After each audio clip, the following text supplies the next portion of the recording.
पकड़ाने की घटनाएं भी सुनने को मिलती है। यद्यपि कोर्ट इस तरह की घटनाओं को नहीं मानती, लेकिन इन घटनाओं को इग्नोर भी नहीं कर सकती। इसलिए इस तरह की वारदातों में सच्चाई की तह तक जाना बहुत जरूरी है, जिससे दोषियों को कड़ी से कड़ी सजा दी जा सके और इस तरह की घटनाओं पर अंकुश लगाया जा सके।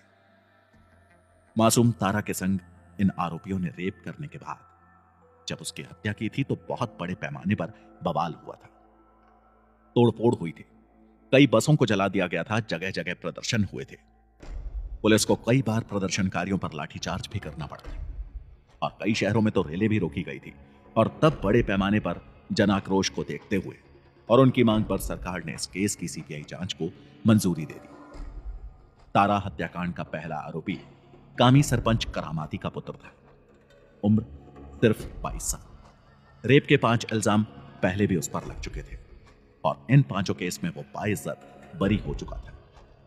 ठेकेदारी और ब्याज पर रकम देना उसका मुख्य धंधा था। दूसरे आरोपी लोभी की उम्र 23 साल थी। जैसा कि उसके नाम से ही पता चलता है, वो बहुत लालची किस्म का गुंडा था। काम धंधा कुछ नहीं, बाप के पैसों से ऐश करना और दादागिरी से बड़े बड़े दुकानदारों उद्योगपतियों से रंगदारी वसूल करना, यही उसका पेशा था। तीसरा आरोपी छगन विधायक काले का बेटा था। बोलेरो गाड़ी से चलता था। अपनी हनक दिखाने के लिए 2-4 गनर को भी अपने साथ रखता था।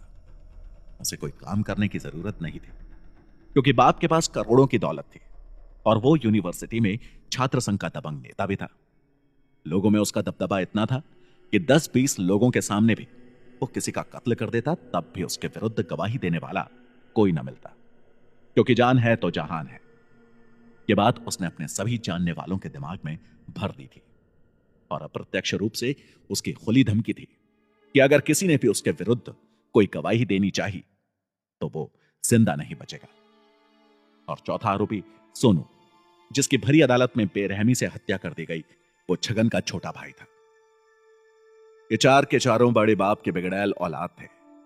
इन सभी पर रेप, धोखाधड़ी, दादागिरी, रंगदारी, पैसा वसूली और हत्याओं के कई केसेस दर्ज थे और पुलिस हमेशा इनके साथ नरमी से पेश आती थी, ऐसा जांच में सामने आया।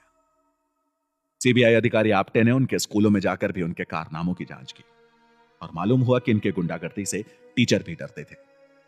1-2 बार तो इन्होंने अपने गुरुजनों पर हाथ भी उठा लिया था और परीक्षा में पास न करने पर उन्हें जान से मारने की धमकी दी थी। स्कूल की लेडी टीचर और युवा लड़कियां भी इनके गंदे कारनामों से हमेशा परेशान रहती थी, लेकिन इनके खिलाफ बोलने की किसी में भी हिम्मत न थी।